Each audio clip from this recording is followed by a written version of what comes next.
All right, guys, welcome back. I'm Jake Ellenbogen, and today we are going to be talking about the free agent cornerbacks the Rams could acquire this offseason. Before we get into it, be sure to like, subscribe, comment, follow me on social media at JK Bogan, and check out my unfiltered podcast after this if you would like.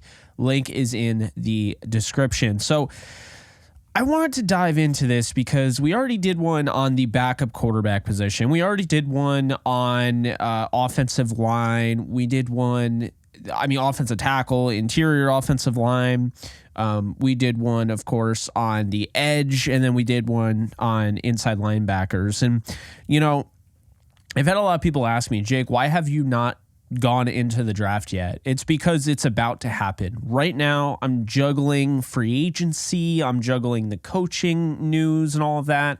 So I want to make sure we really get through everything. Whereas in the past, I probably would have blown off some of these things, but I think it's my duty now, doing the due diligence to cover everything I can that is related to the Rams. So here we are. We're doing another part of this little mini series here, previewing the free agent options. The Rams, in case you didn't know, have $35 million currently in cap space, according to Spotrac, and $128 million in cap space in 2025, which gives them some leeway for a restructure or two.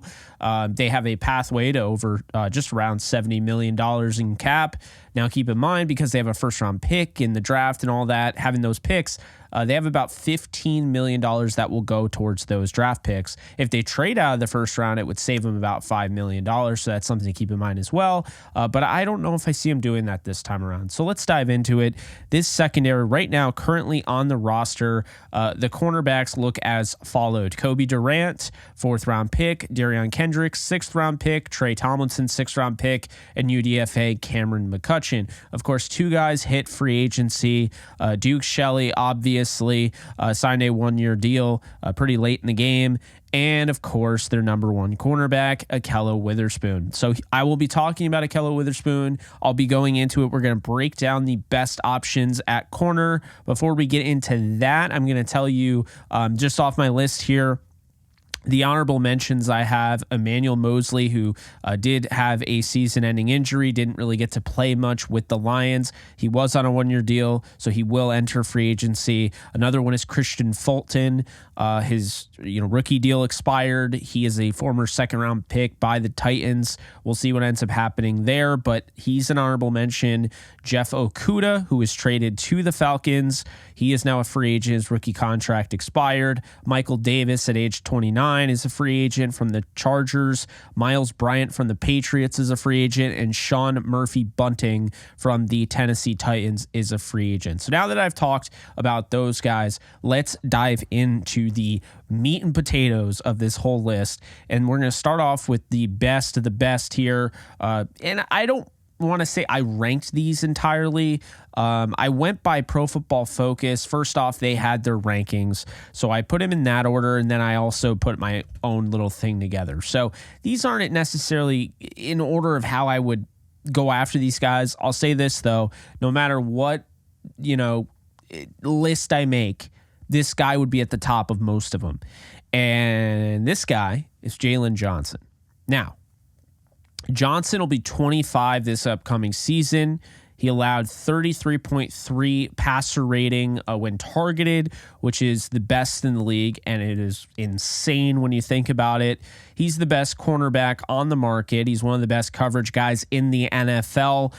His projected contract, according to PFF, is a 1-year, $18 million deal. Why is that the case? It's because of the franchise tag. PFF does not see him signing with another team. They expect full well that they expect the Chicago Bears, led by GM Ryan Poles, to tag him. And to be honest with you, you either come to a good long-term deal with a guy like that, or you tag him. You don't let that guy go.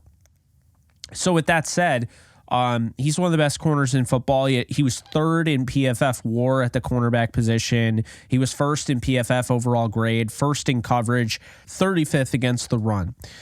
He's more of a boundary corner. He's not going to play the slot corner spot. He's not going to play inside the numbers. He's not a nickel guy. Let's just put it that way. But big, good size, good speed on the outside, just prototypical how you would want your star number one corner to be on the outside. His stats this year, he allowed 25 catches on 50 attempts, 50 targets, a touchdown given up, 9 forced incompletions, 6 pass breakups, 4 interceptions, 115 yards after the catch, and a crazy 20.2 snaps per reception. So, is he an option for the Rams? I don't see it. I really don't. I think that the Bears are going to tag him, and I don't see them trading him. I think they're going to tag him, and they'll come to a long-term deal. It's a new era in Chicago. They do have, obviously they have 2 picks. Because they have 2 high picks there, you have to be cognizant of that. And since they're, they have a GM that is doing things a little differently, I don't know if they'll stick with Justin Fields, but I think they're definitely planning on bringing back Jaylen Johnson. That's what I think. We'll see what ends up happening. If he was available, I think he would take pretty much the same for the Rams that they were to try to trade for him. It would be kind of the same deal that the Rams traded for Jalen Ramsey back when he was with the Jaguars for. So Jaylen Johnson, option here. I love it. Would he be available? I don't think so. If he is available, I would definitely make a run for him. But he's going to be over $20 million, so you're probably thinking 6 years, $20 million average annual. I mean, that's a pretty fat contract. I don't know if necessarily the Rams want to pay that after getting rid of Jalen Ramsey, who was on a similar deal, but hey, that's neither here nor there. Okay, let's move on. 27-year-old L'Jarius Sneed. He allowed 55.9 passer rating when targeted. Well-rounded corner. He continues to get better. My issue is he lacks discipline. 17 most in the league penalties called on him this year, so not great. But his projected contract, according to PFF, is 3 years, $52.5 million. That's 17.5 average annual. Very good corner. Okay. This is a very good cover guy. Didn't have a ton of interceptions this year, but he's somebody that can be a ball hawk. He can also force some fumbles. PFF has him 26th overall grade, 13th in PFF WAR. He was 8th last year in that, 24th in the run stop, 29th coverage grade. Again, most penalized corner. But he can play inside. He can play outside. First 3 years, he played in the slot. This year, he really worked more towards the outside. 42 out of 81 allowed, 2 touchdowns, 17 forced incompletions, 10 pass breakups, 2 interceptions, 163 yards after the catch allowed, and a 13.6 snaps per reception ratio there. So, L'Jarius Sneed is very good. No doubt about it. He's going to command top dollar, or close to the top dollar. The problem I have here, and I thought about this, and Sneed going after Sneed, less Sneed going after L'Jarius Sneed, I don't hate it. My issue with L'Jarius Sneed is that he had 17 penalties called on him. He made a huge play that sent him in the Super Bowl in all likelihood, forcing the fumble on Zay Flowers. But let's call it like it is. This guy, when push comes to shove, I mean, that's going to be a little bit of an issue, right? I have an issue with that. 17 penalties? That's not good. That's not good at all. Should not be acceptable. But hey, does he do that every year? Maybe not. But that's something. When you talk about Jaylen Johnson, there are 0 red flags. The only red flag is that you have to pay him a lot of money. You have to pay all these guys a lot of money. L'Jarius Sneed has a legitimate red flag. A lot of great things for sure, but I have concerns about the penalties. So I could see it happening. I think it's more realistic than Jaylen Johnson. Let's just sidebar that. We move on to Kendall Fuller, Washington Commanders, 29 this year, 101.9 passer rating allowed. To me, he's the most balanced corner on the market, very versatile. PFF has him projected contract at 3 years, $40 million. That's a 13.3 average annual value, which is pretty darn good, I would say. That's affordable what you get with him. I think the problem here with the rating, the targeted passer rating is a little bit overblown. He did not have anyone really playing he could play off of. I mean, that secondary really struggled this year in Washington. They also, at the end of the year, traded away Montez Sweat, and they traded away Chase Young. So not a lot of pass rush. So it really hurt a lot of the Washington production in the secondary. Made them the worst secondary in the second half of the season by a country mile. But Kendall Fuller, 7th in PFF WAR, 7th in PFF overall grade. He was 15th last year and 3rd the year before, 12th against the run, 9th in coverage. He's a very disciplined cornerback, only 2 penalties. The thing I always liked about him, always admired, he was traded away from Washington, who drafted him. He was traded to Kansas City for Alex Smith. So they sent Alex Smith, of course, to Washington. Kansas City in return got Fuller. Well, after his contract was up, he signed back with Washington. I wouldn't be shocked if he didn't want to leave Washington. Now they probably are in the best position they've ever been in. New ownership. They're going to get a hot new coach. I mean, things are looking up for Washington, I think. Fuller might want to stay a part of that. He's going to be 29 next year. He's currently 28. I mean, my thing is, if he doesn't leave Washington, won't be surprised. If he does, he is an interesting candidate because the thing about him is that when you look at him, if he were to fall off a little bit, I think he would have an easy move to safety. So this is somebody later in his career can move to safety. I think right now you like the slot corner ability, you like the outside corner ability. 49 of his 73 receptions allowed, which isn't bad at all. On 73 targets, only allowing 49. 6 touchdowns is a problem. Okay, it is, but he still, I thought, had a pretty solid year, all things considered. 8 forced incompletions, 5 pass breakups, 2 interceptions, 232 yards after the catch, and 12.1 snaps per reception. Now, is Fuller an option for the Rams? I definitely believe he is. I definitely think that Kendall Fuller is an option. We could see Jordan Fuller walk out the door and the Rams bring in another Fuller. Would I rather have him or L'Jarius Sneed? I mean, that's a good question. It's kind of hard to decide because I think Fuller would be much better with the Rams defense. I think Fuller would be better in LA. 13.3 to 17.5. Is L'Jarius Sneed worth, 4.2 million more? I don't know. With the lack of discipline, that concerns me. I'm going to say I'd probably lean towards Kendall Fuller. He's kind of an underrated guy. The next guy I have is, I like him more than Fuller.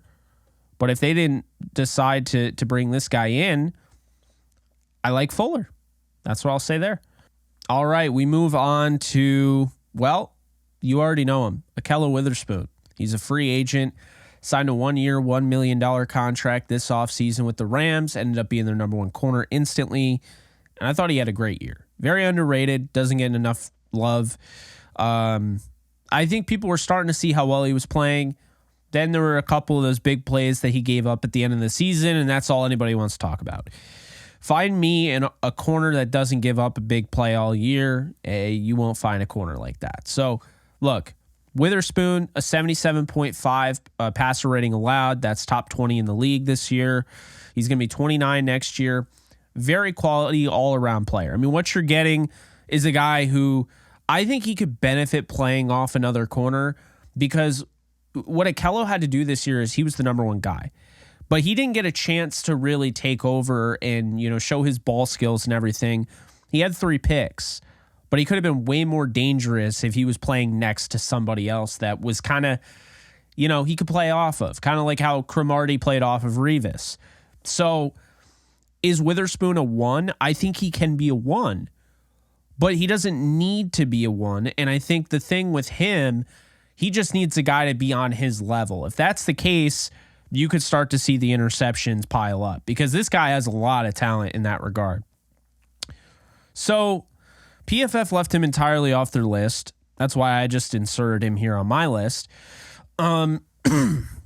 He's got some of the best ball skills, I think, on the market. Maybe the best. He's up there. You're talking about a long corner, 6'3", 6'4", elite speed, 4.4 speed.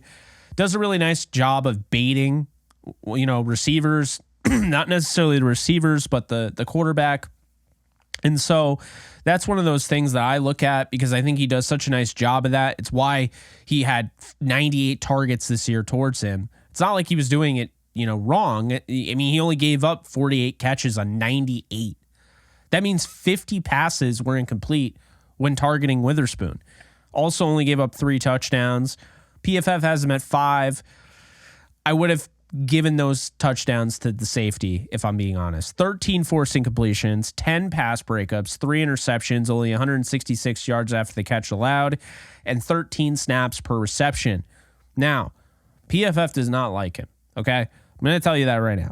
47th overall grade. This is why the grades I like to throw out there, and you make with it however you want, but they're not gospel. They're not all 100% accurate. It's the human element.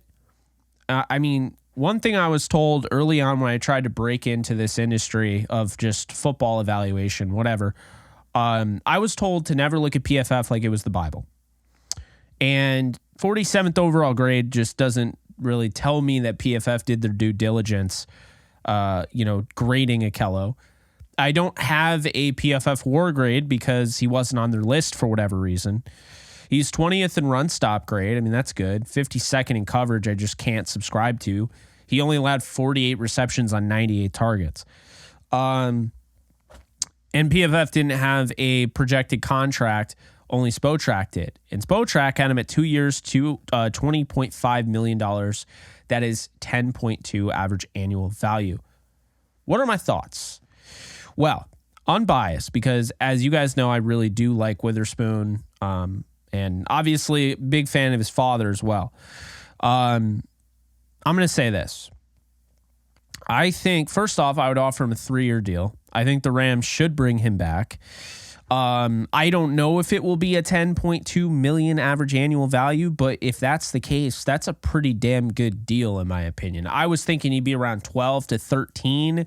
They can get him at 10.2. I mean, let me just, because we have other corners to talk about.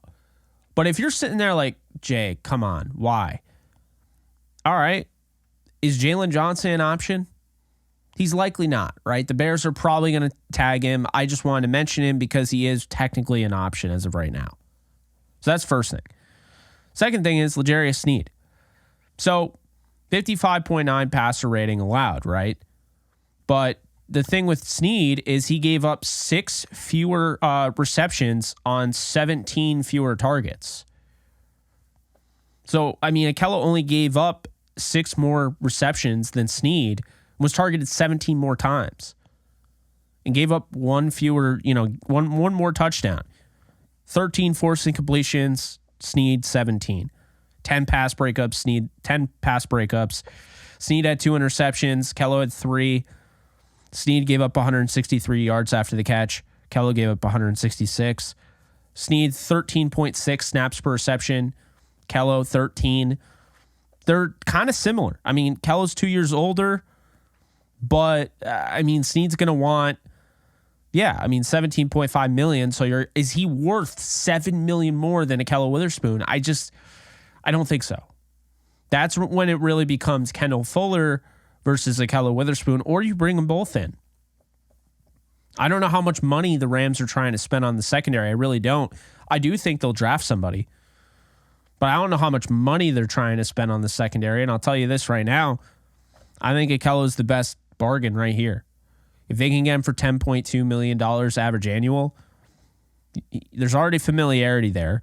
He was the number 1 corner last year, and you didn't have a pass rush. Like, you showed at times you could have a pass rush, but consistent.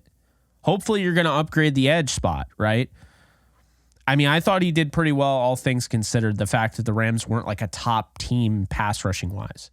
If you put Ahkello on those teams with Von Miller and Aaron Donald and all that, he's going to have a top 10 season in stats, in analytics. I mean, for real. So I really like Ahkello here. I like Kendall Fuller. I think I would eliminate L'Jarius Sneed. I think that's way too much money. Jaylen Johnson isn't going to be an option. So let's move on to the next guy. Next guy's interesting. Getting a higher projected contract than Ahkello, but Ahkello was a lot better this year. Here's the point here. Chidobe Awuzie, going to be 29, just like Ahkello this year. Allowed 112.8 passer rating when targeted. Potential great value.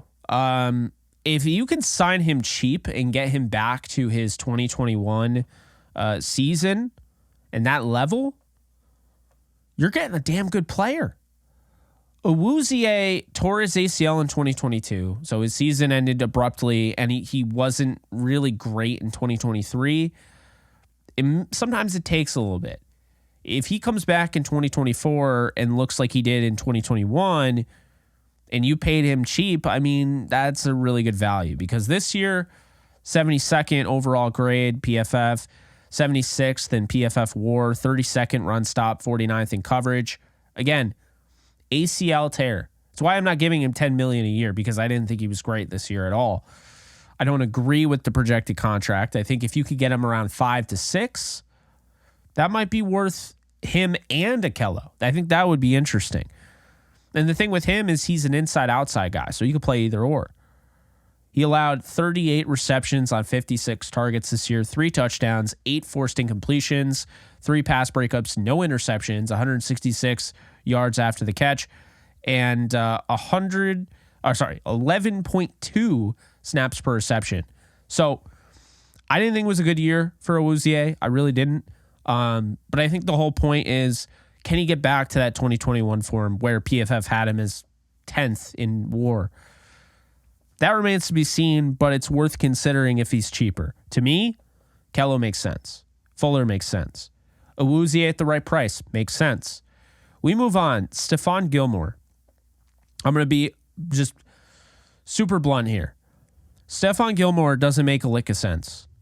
If this team is going all in next year and is going to just throw caution in the wind, fine. Stephon Gilmore makes sense for the team that won the Super Bowl. Stephon Gilmore doesn't make sense for this team. This team's young. This team is still sticking by that. I know they'll add some players and whatnot. I just don't think it makes any sort of sense to go out and get Gilmore, who's going to be 34 next year. Still all reliable, right? Really, really good, but he's old. 1 year, $10 million. I don't know if that makes sense. 35th overall grade, 28th in PFF WAR, 13th in run stop, 27th in coverage grade, 83.3 passer rating allowed.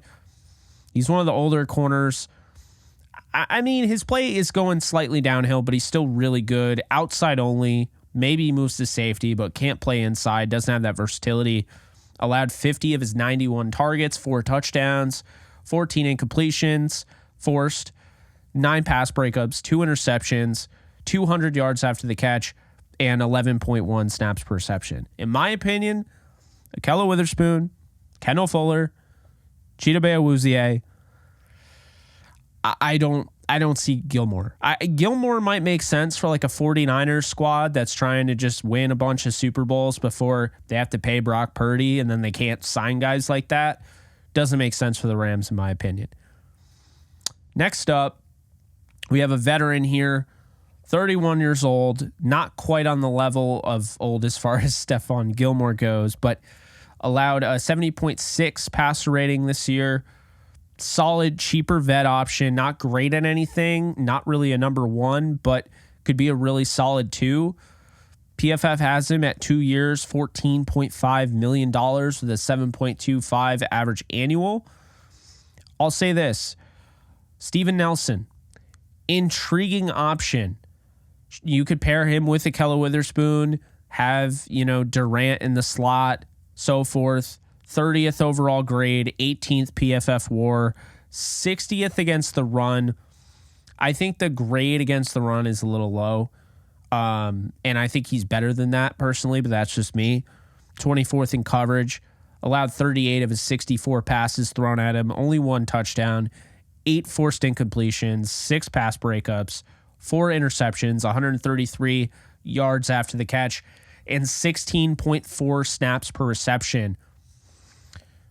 See, I think Nelson could play inside or outside. He's intriguing. I'd add him to the list. I don't think he would be a priority guy, but I think he's definitely solid enough to consider. Moving on here, we have three more. We have Kenny Moore, who is a slot corner only. So basically, Nickel Roby-Coleman. We've seen it before. Nickel Roby-Coleman had a really good season. However, that position doesn't really get paid very well. The market is not very high. It's why his projected contract, according to PFF, is 2 years, $13.5 million. That's only $6.7 a year. I think that might be a little higher than what he's going to get. Not a great year. Had some moments. He's going to be 30, 98.3 passer rating allowed, 15th in PFF WAR, 18th overall grade, 21st run stop, 16th coverage. PFF thinks like he had this great year. I don't think the stats show that. 64 of his 81 passes were caught, 4 touchdowns, 4 forced incompletions, 2 pass breakups, 3 interceptions. He allowed 414 yards after the catch, and he allowed 9 snaps per reception. I think Moore's a good player. I don't really see it. I don't think the Rams are going to shell out money for a slot corner when they just had Duke Shelley on the deal that he was, and they barely used him. Let's move on here. Last two. We already talked about the honorable mentions. You got Adoree Jackson. I know a lot of you guys are going to want him. USC Trojan in his own right. Jackson, 29 this year, a 98.3 passer rating allowed. To me, solid cornerback, works best on the outside. I'll get into that in a moment. His projected contract, according to PFF, is 1 year, $7 million. Interesting. 117th overall grade, 252nd PFF WAR. He had 58th against the run, 78th coverage grade. He's got return ability, 54-82 he allowed, 2 touchdowns, 8 forced incompletions, 6 pass breakups, an interception, 382 yards after the catch, 8 snaps per reception. Here's my thing about why I'm even considering Adoree Jackson. If you could get him cheap, they're saying 1 year, $7 million. What if you get him 1 year, $5 million? You got a returner. You got an outside guy across from whoever you sign or draft. My thing here is I understand his overall grade's bad and his PFF WAR is 252nd. But here's the deal. This guy was good before, okay? He's a good outside corner that was all of a sudden the whole year they were trying to cross-train him at slot, and he just wasn't a good slot corner. So as long as you keep him where he's used to and you play him at what he does best, you're not going to see this stuff. You're going to see normal stats. If you try to force him into something he's not, you'll see this. So with that said, there's a lack of versatility there that maybe a lot of people would be shied away from. I don't know. But I think Adoree Jackson is worth a shot. I'm going to put him on the list here. The short list, so forth. But yeah, 1 year, $7 million is a little too rich for me. I'd probably say 1 year, 4, 1 year, 5, something like that. Last but not least, Keisean Nixon from the Packers. 27 this year, allowed 103.8 passer rating. He's a developing corner who has game-breaking return ability, and PFF has him as a projecting contract, 2 years, $8.5 million. That's 4.25 average annual value. 78th overall grade, 112th PFF WAR, 69th run stop, 54th in coverage. His first year as a starter.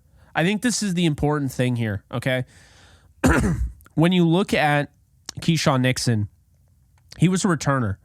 He didn't start until this year. He came in sparingly at times on the defense. This year, he became a full-time starter. It's not about the whole body of what he did, the workload and everything. 63 of 77 allowed, 2 touchdowns, 4 incompletions forced, 4 pass breakups, an interception, 303 yards after the catch, 8 snaps per reception. It's not that. The whole point that I'm making here about Keisean Nixon is that he's 27. If you could get him at a $4.25 million average annual value, you get your returner, who's one of the best in football, and you get a potential starting corner that you can continue to develop. That's one thing I'll say. I don't want to look at a first-year starter who's been predominantly this, special teamer his whole career. I don't want to look at a guy like that, like he can't work his way up the rungs. I think this would be fascinating because I think you saw enough with the Packers. Be honest with you, I didn't love their defensive game plan either with Joe Barry. To me, Keisean Nixon has showed enough on film where he's interesting. Like, I might consider signing him to this and letting him battle it out in camp with Trey Tomlinson and Darian Kendrick. 4.25 is not bad. And he could be even lower than that, or he could be higher. But I think that returnability is almost enough to justify it. But then you talk about a guy that can play legitimate defense. And I think he just got better as the season went on. Again, I just don't look at the stats. I look at just the moments of brilliance that you saw out of him. Again, first year as a starter, I thought you saw some good things. So there's other guys here, but Keisean Nixon is a very intriguing option as well. So if you're keeping score, that limits the Rams to Ahkello Witherspoon at 2 years, $20.5 million. Kendall Fuller, 3 years, $40 million. Chidobe Awuzie, 2 years, $21 million. Steven Nelson, 2 years, $14.5 million. I actually ruled out Kenny Moore. I don't think they would sign a nickel just straight up. Adoree, 1 year, $7 million, and Keisean Nixon, 2 years, $8.5 million. Got to be honest with you, I think they're going to bring Ahkello back. I think they get him around that 10, and I think maybe they add a guy like Steven Nelson. Maybe to me, I don't see them double dipping on Fuller and Witherspoon. If they were going to go big, they would probably try to get Jaylen Johnson. So I think they're going to bring back Ahkello. They're going to have those guys battle it out, and I think they're going to draft somebody or trade for somebody. To me, I think it'll be a draft pick. Could be a guy like Quinion Mitchell in the first round. Could be, somebody like Kool-Aid McKinstry, TJ Tampa, guys like that. It could be somebody, but I think they're going to draft somebody and also give, so Ahkello will have his moment, 2 years, 3 year deal, whatever. That's kind of what I'm expecting. And then I think you have Trey Tomlinson, you have Darian Kendrick, you have Kobe Durant battle it out. You also bring in, a draft pick or two. You have them all battle it out. You figure it out then. I don't think they're in a position where it makes a ton of sense to throw money at corners. I think they should just bring back Ahkello. He's familiar with the defense, unless they change it. But right now, he's familiar with the defense. He's still got some guys in that building that he would know. There's familiarity there. And it's kind of just like picking up where you left off. I think he wants to be in LA. I think the Rams want him back, obviously for the right price, but I think he's going to be back. I think it makes a lot of sense looking at the corner market. It's not great. Like there's, I was being nice. There are some options. I like Jackson. I like Nixon. I like Nelson.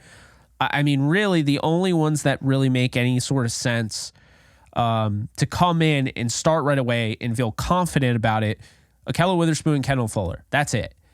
Awuzie did not look great this year. So the pipe dream that he comes back and is pre-Achilles tear, or pre-ACL tear Chidobe Awuzie, we don't know what he's going to be. So that's how I look at it. I think, to me, Ahkello Witherspoon, bringing him back as long as, they figure out the right price. I think that's what's going to happen. If they don't bring him back, then maybe it's Kendall Fuller. Or maybe they just roll with what they have and they double dip in the draft and they trade for somebody. But that's my thing. If Jaylen Johnson was available, say Jaylen Johnson became, I think the Rams would go after Jaylen Johnson, but I don't think he's going to be available. So for that reason, and obviously L'Jarius Sneed with the 17 penalties, which I really don't think is going to go over well. I think it's got to be Ahkello Witherspoon at this point. So let me know in the comment section below who you think they should go after. For me, I think it's going to be Witherspoon. I think it should be Witherspoon. If it's not him, then I would consider Kendall Fuller. I would consider Chidobe Awuzie. I'd consider Keisean Nixon. I'd consider Adoree Jackson. Like I said, I consider all those guys. To me, Witherspoon or Fuller are the ones that make the most sense. and Witherspoon leading. I don't look at this market and think, wow, this is hard, man. You could bring back Witherspoon and that's nice and all, but clearly this guy's way better. Like, I don't think that. Is L'Jarius Sneed a better corner potentially right now? He's 2 years younger and he might be better than him right now. But my issue with L'Jarius Sneed is that he's going to cost you an extra $7 million. Is that worth it? I don't think so. That's where I stand on this. I don't think L'Jarius Sneed's price tag is going to be worth it in the end. If he didn't give up 17 penalties, maybe. But I feel like the Rams need to just stick with what was working last year. Build around, the secondary and everything, but I think they need to stick with Ahkello. I thought he played really well. I know people are going to disagree, and that's fine. They might go bargain bin hunting again, but you're not always going to find what Ahkello Witherspoon was able to do on a 1 year, $1 million deal. So those are my thoughts. Leave, comments in the description below. I'm just, really curious what you guys think. I just don't really see this as a really large market. I think this is one where if the Rams want to get Ahkello back, it makes a lot of sense to do so. So those are my thoughts. Let me know. You can like, subscribe, comment, and of course you can follow me at JK Bogan. Check out my podcast. Link is in the description. I'll see you guys in the next video. Later, folks. Start playing Pick'em or Weekly Fantasy for any sport today, Jake. Users will receive a 100% deposit match up to $100 if they use promo code OTE at sign up. Start playing Pick'em and Weekly Fantasy Football today with Underdog Fantasy. Do you love talking about the Rams, the NFL, or just want to be a part of a community? Join my free Discord server today. We're over 800 members. We got 24/7 live chat, a level 3 boosted server, the ability to call into JE Live, playing online games with us on Kick streams, toggleable alerts for when I go live on YouTube or Kick so you don't miss a live stream, and exclusive giveaways. Click the link in the description, the comments section, or the link that comes up in the video to learn more and join today.